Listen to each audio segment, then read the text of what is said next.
Good evening and thank you for joining us. During the coldest period of our winter, some Silver Springs Road residents have been left homeless after their residence was destroyed by flames this morning. Firefighters were called to the Silver Springs Estates trailer park off North Branch Road shortly after 8 o'clock this morning. They arrived to find a structure completely engulfed in flames and large plumes of smoke billowing into the air. Volunteer fire crews from East Gorham and Chunya turned out to help extinguish the blaze. No injuries have been reported. The cause remains under investigation. Earlier this week, the Regional Health Sciences Centre called a news conference to inform the community of a major crisis related to hospital overcrowding. The problem's been brought on in part by a growing number of flu-related cases, and officials with the district health unit say flu cases in our region will continue to be a problem for the foreseeable future. With people clustering indoors thanks to our ongoing frigid temperatures, transmission of the flu bug has spiked. The situation has been made worse by a flu vaccine that's been less effective this year in helping to curb the spread. The health unit's manager of infectious disease program says they expect the problem to continue to impact hospitals and senior facilities right across the region. We also have 2 influenza outbreaks in long-term care facilities right now. So both Hogarth Riverview Manor and Pinewood Court have influenza outbreaks right now. So it definitely it's out there. So having those cases and outbreaks confirmed, we know that other people in the community, like your general public, who have similar symptoms, it's kind of likely that they have influenza. Now, despite its shortcomings, the health unit is still recommending people get the flu shot, as any protection you get may be helpful. Construction of a new wing at St. Joseph's Hospital is nearing completion. It's a project that began back in June of 2015, and it will allow the facility to offer a range of enhanced rehabilitation and mental health services.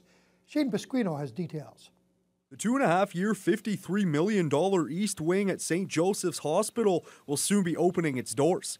Specializing in rehabilitation for both physical and mental health, the new wing will have 38 private rooms separated into 8 different pods. Each pod has a common living and dining space, as well as outdoor spaces, a spiritual space, and additional meeting rooms. President and CEO of St. Joseph's Care Group, Tracy Buckler, is excited for the new space, as her staff will be able to offer better treatment and support to clients. People have waited for a long time to move out of Lakehead Psychiatric Hospital. There's a lot of history there that we need to celebrate and recognize, but I also think that the care, mental health care and treatment has changed so dramatically over time that to be able to have a new space, to be able to offer the evidence-based care and treatment in a beautiful location, it's really what our clients deserve, and that's what we're most excited about. Clients are expected to be moved into the new East Wing by early March. VP of Infrastructure Scott Potts says they're right in line with the $53 million budget that was set back in 2015. Potts also says a lot of the work was given to local trades, with only a few workers being called in from Southern Ontario. Wherever possible, we're trying to make sure that we're involving our community contractors in the project, and obviously that's a focus of our general contractor as well.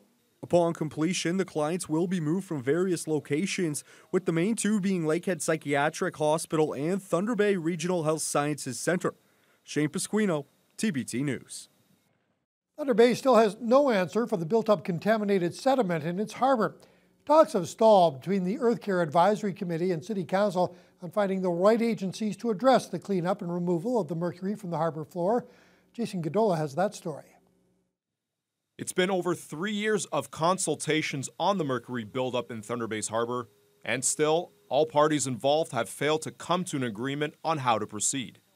Over 350,000 cubic meters of contaminated sediment sits at the bottom of the harbor. Andrew Folds is chair of the city's Earth Care Advisory Committee. He says discussions have taken place between the Thunder Bay Port Authority, the Remedial Action Plan Group, and City Council. And Folds believes the harbor should be placed on the federal government list of polluted areas in order to qualify for federal funding. Safe to say that progress has been brutally slow. Earth Care has identified this as a significant issue. It was a topic discussion at City Council a month or so ago. The city is participating in some of those discussions, but we need this to be identified as a federally listed contaminated site, because ultimately it's not until that happens till we're eligible for funding. Folds admits to growing impatient with the lack of progress on the local level. The polluted sediment has remained in the harbor for nearly a century, and any cleanup will be extremely costly. But Folds believes the safety of the people and the environment are worth the price. It's huge dollars, there's no question about it.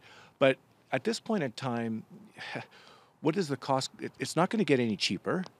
And this is, we're talking about mercury. We know it's a neurotoxin, and it needs to be cleaned up. I mean, this is right in our backyard. Who knows what the impacts on the ecosystem are going to be in the future? Who knows what the impact is going to be on humans? EarthCare continues to work with consultants on assessing the cost of the cleanup.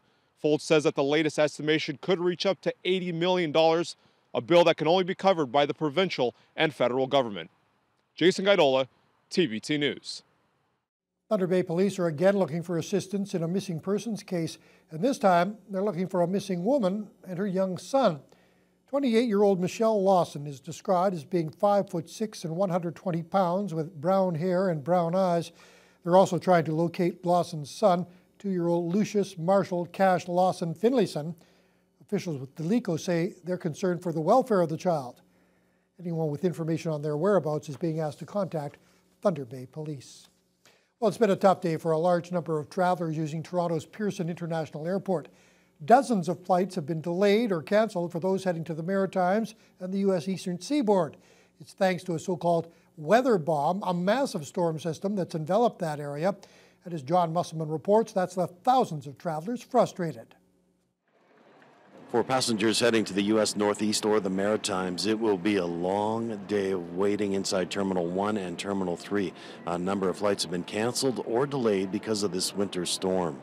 Trying to get to New York. I have a connecting flight to London on about 48 hours.